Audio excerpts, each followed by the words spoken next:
Okay, ngayon naman dadako tayo sa shear and bearing stresses. Okay, so for the situation number, I think this is situation number 4, no?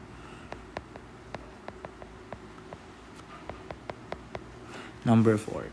Ayan ha, pag binibigyan kayo guys ng mga ganyan, okay, make sure na babasahin nyo siya maigi.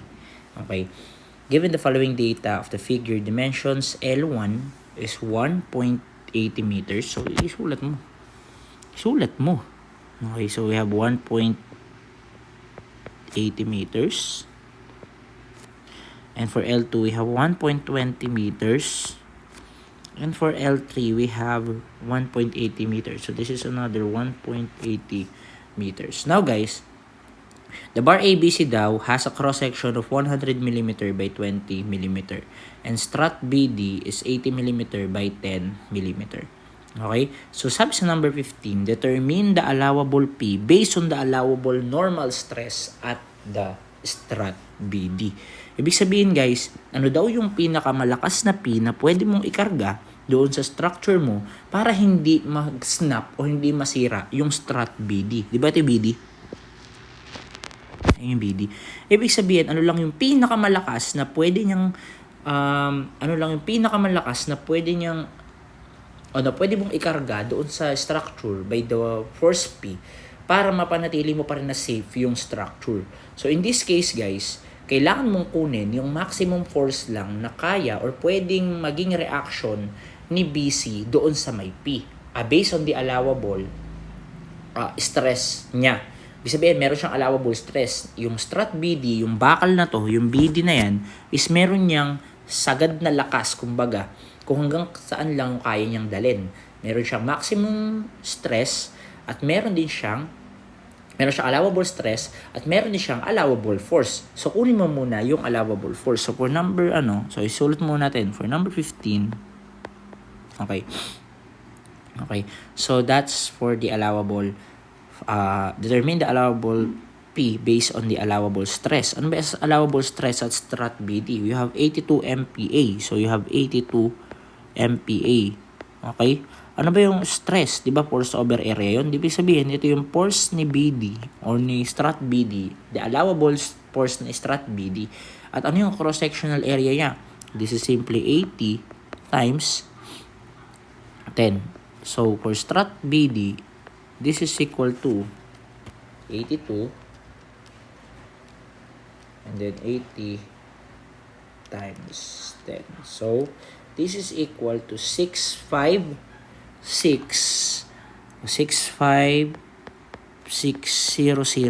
Newton. Tama. Kasi this is mm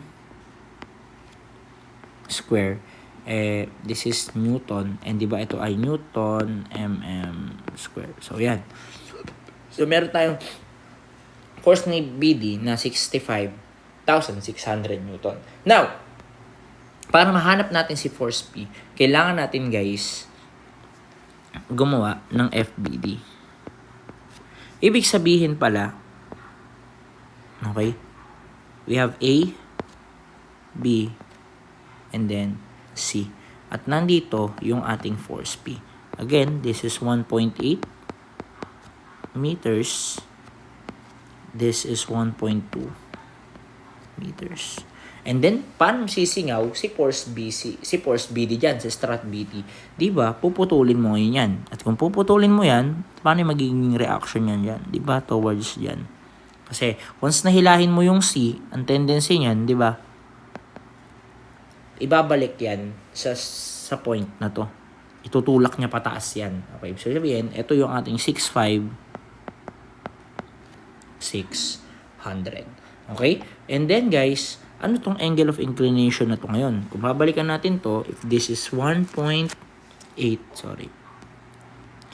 if this is 1.8 and this is also 1.8, di ba itong portion na to will be 45 degrees.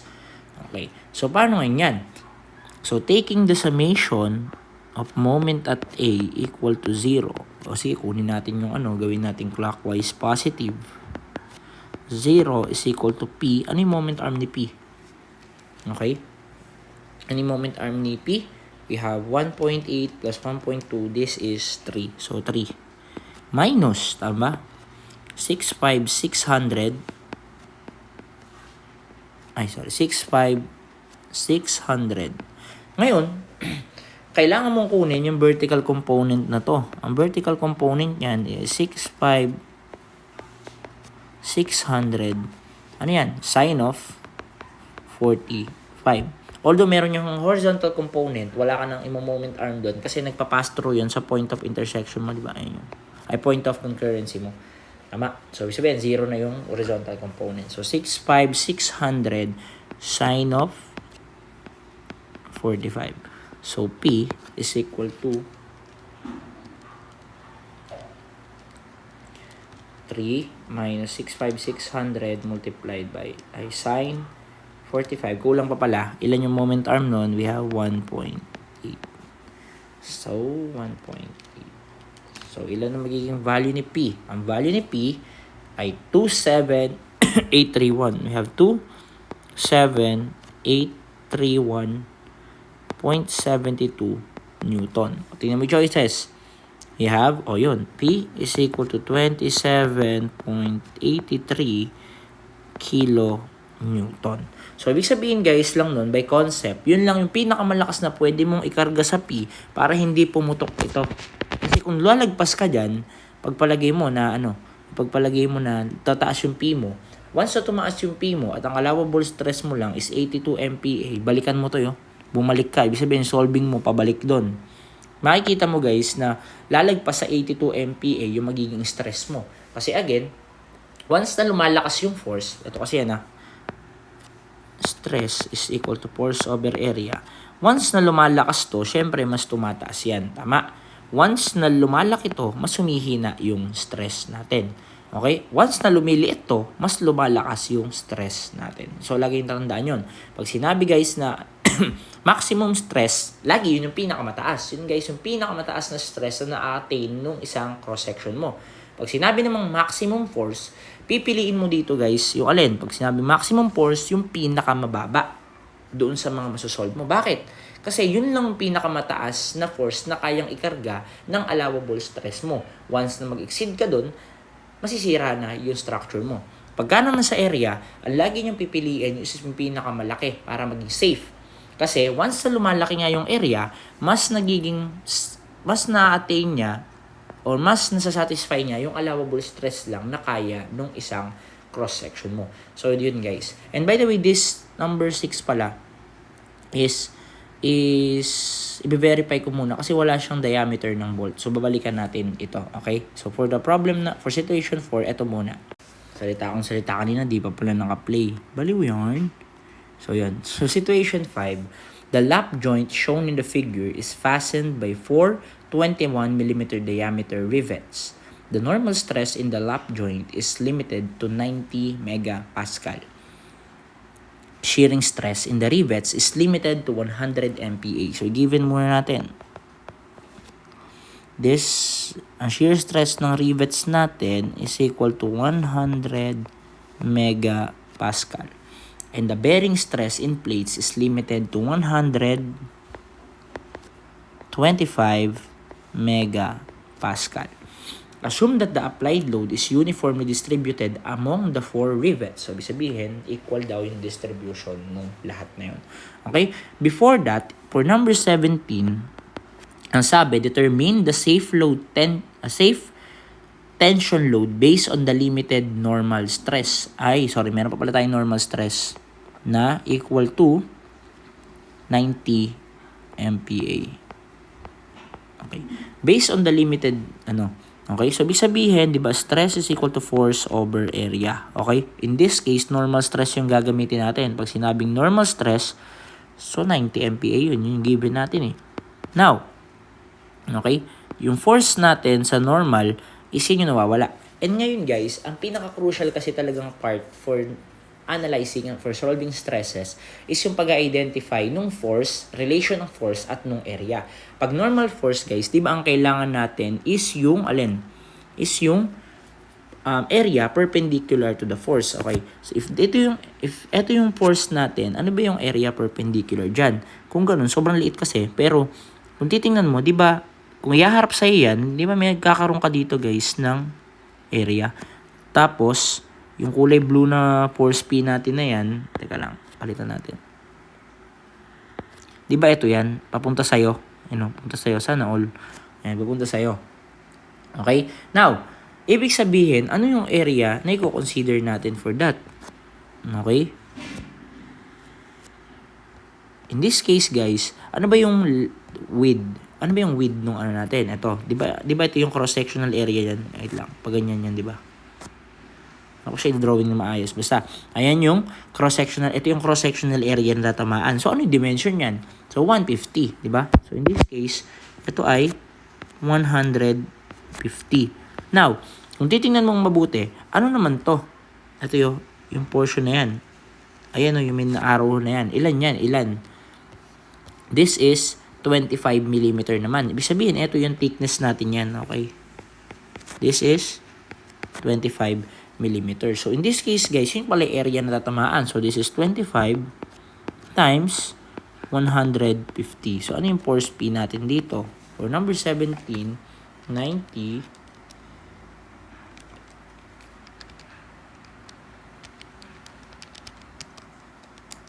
ang lilito sa atin dito ay 337,500 or Newton, or yung force P natin is equal to 337.5 kilo Newton. Check mo yung choices, meron pero mamaya mo na bilugan. Okay? For number 18, okay. Determine the safe load, tension load based on the limited shear stress. Diba ang formula natin for shear stress before is force over, tinan mo ano nga yung pangalan natin? Number of bolts. Tama? Tapos, ano ba yung pinangalan natin sa number? Siguro pangalan natin at number of bolts times number of sheared area. Sheared area yan times the area. Di ba ganyan yun? Una is ano yung P? Ay ano yung tau? Okay. Ang tau natin is for shear stress we have 100 MPa. Di ba? Now, ano yung force P? Of course, yun yung hinahanap. Yung number of bolts natin, ilan yung bolts na magke-carry? So, ang bolts na magke-carry, guys, ay 4. Tama? Ngayon, for the number of sheared area, tingnan mo to. Is this single shear or double shear? Tatandaan nyo, guys, na ang single shear is isa lang yung area na mapipihit sa kanya. Kumbaga, isa lang area na mag-i-slide. So, in this case, isa lang. So, 1. Ano yung area ngayon yan? Area nung isang bolt. Okay? So, we have pi 21 square over 4. In this case, yung P natin is equal to 100 P for 1 pi 21 square over 4. In this case, we have 138.5. So, this is 138,544.236 Newton. O yung P natin is equal to 138.54 kilo Newton. Nasa choices, mamaya ulit. So, last is for the by the way, guys, in shear stress, ang force natin is, Ang force natin, guys, is parallel to the cross-sectional area. Ibig sabihin, lahat ng area na ito i-consider mo. Lahat ng area na yan yung i-consider mo. Okay? Now, yan yung para sa ating shear stress. Ngayon naman, para for number 19, we have bearing stress. Ang bearing stress naman natin is equal to force over the area of bearing, or the bearing area technically. So, if that's the case, guys, ilang bearing stress natin? We have 125. Ilan yung force? Yun yung nawawala. How about the bearing area? Ang bearing area natin, guys, kapag hinila mo yun, force P dito, Di ba pag hinila mo ng force P dito yan, di ba may stress tong portion na yan? Ayan. Ito. Tapos ito kasi didiin yan, di ba? Kung ganoon pala, ibig sabihin yung bearing area pala natin, drawing ko lang, is, ito yung bolt mo.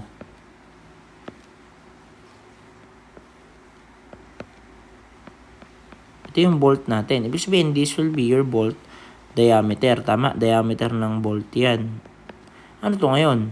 This is thickness ng plate. Ibig sabihin pala, bolt diameter times thickness ng plate, yun na yung area na nabe-bearing natin. By the way guys, yung ano na to is the number of bolts. Lagyan natin to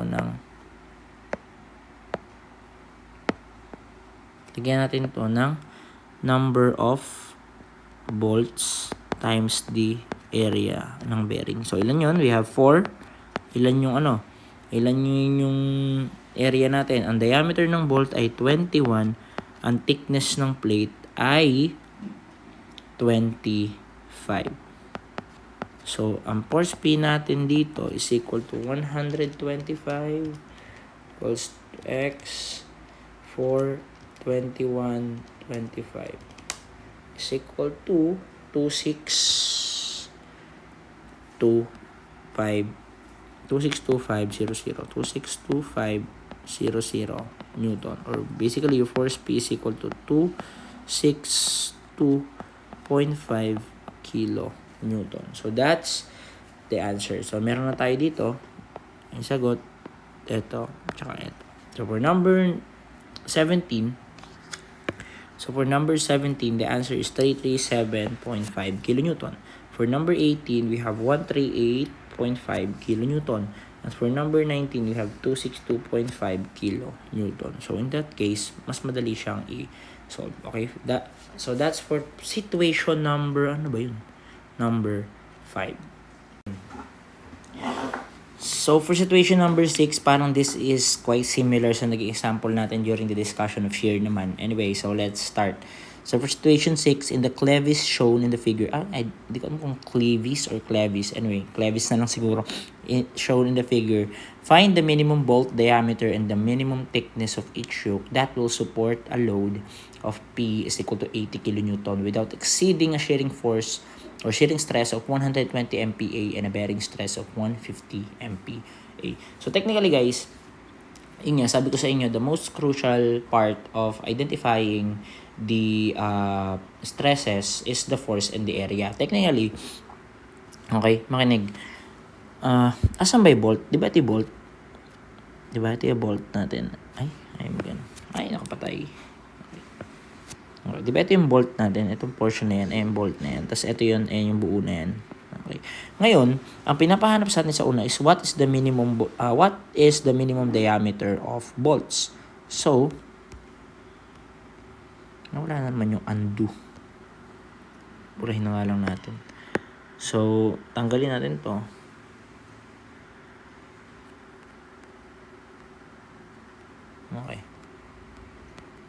Okay, so, ibig sabihin, ano ba yung affected area dito? Di ba ang affected area dito, guys, is eto, saka eto. While applying the force P, yan yung magi-slide. Uy, sir, dalawa yung naapektuhan niya na area. Exactly. Ibig sabihin, siya ay under the double shear. So, if number 20, okay, for number 20, ano daw ba yung, di ba we have tau is equal to force over area. Ano ba yung, Ano ba yung shearing stress natin? By the way, bakit pala shearing stress yung i-involve natin pagdating sa pag-compute ng diameter ng bolt? Kung mapansin nyo, di ba ito yung diameter ng bolt nga natin? At ito yung force. Di ba yung force is parallel to the cross-sectional area? If parallel yung force sa cross-sectional area, meaning, shear siya. So, ibig sabihin, this is 120 for shearing stress. Mahanap natin yung force. May force P pala tayo na 80 kilonewton. In this case, guys, ilan 80 kilonewton bang buo yun? Of course, 80 kilonewton yung kapass through doon sa may dito, nahihila doon sa ating cross-section. So, 80 times 10 raised to 3 para maging newton yan. Diba? Kasi kilonewton nga yun eh. And for the area, sabi ko sa inyo, di ba, kailangan natin for the area ng shear is equal to the number of bolts, number of sheared area, and then, and then the area itself. So, number of bolts, ilan yan? So, we have isa lang. Okay? Ilan yung number of shear? We have dalawa. At sa area, we have pi. Yun nga, hinahanap natin, d square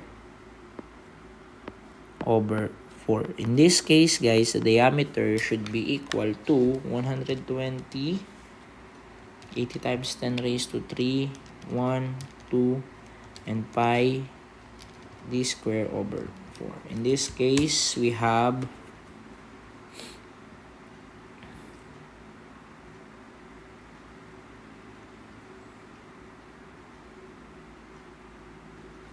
na mag-solve ba?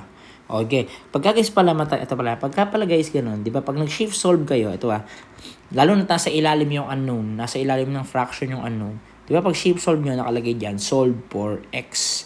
Okay? Subukan mo guys, i-type, while nandito ka sa solve for x, subukan mong i-type, for example, ito, 18.20. Okay? Subukan mong subukan mong i-plug in yan.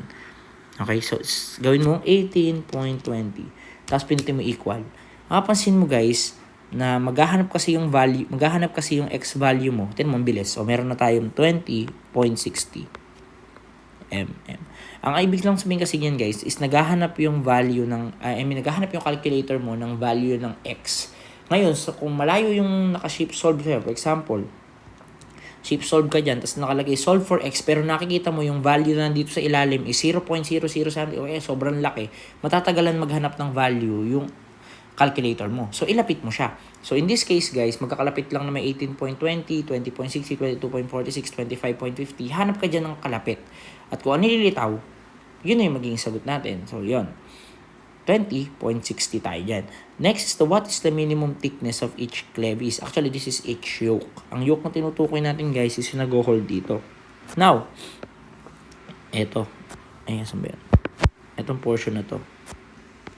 Now, ibig sabihin, ano yun? Bearing stress ng, di ba bearing stress yung pinag-uusapan natin dyan? Hindi naman normal stress. Bakit bearing stress? Kasi kung makapansin nyo, di ba may bolt dito? Di ba may bolt dyan? Di ba guys, kapag hinila natin ito yan, and by the way, nahahati siya sa dalawa, kasi nga, ito yung force P mo, paghahatian siya ng dalawang yoke mo para maging equilibrium. Tama?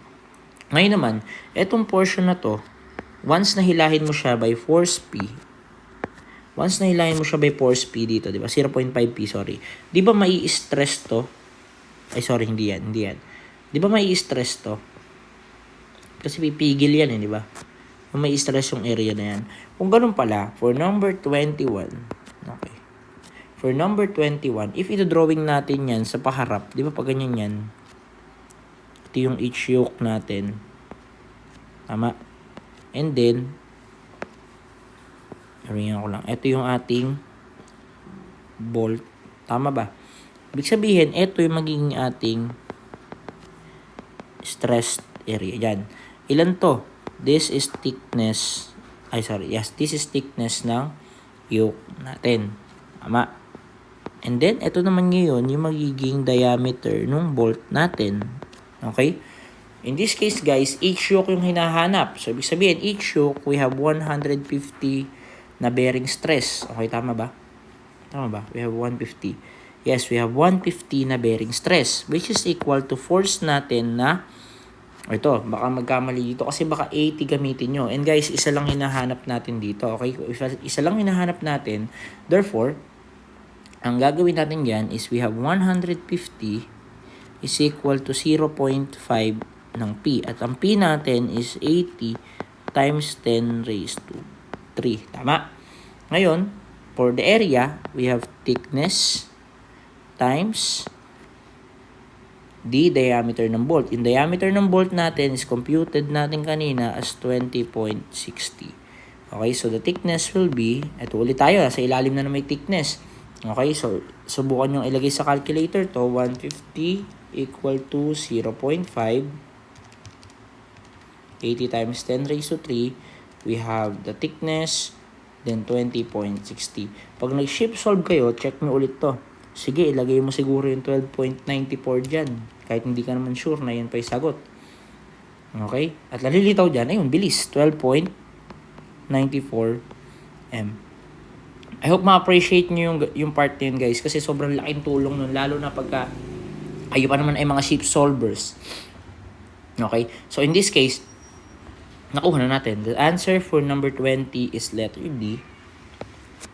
Ay, sorry. Sorry, but not letter D? The diameter D kasi nakalagay. So, the answer for number 20 is letter B. At the answer for 21 is letter A.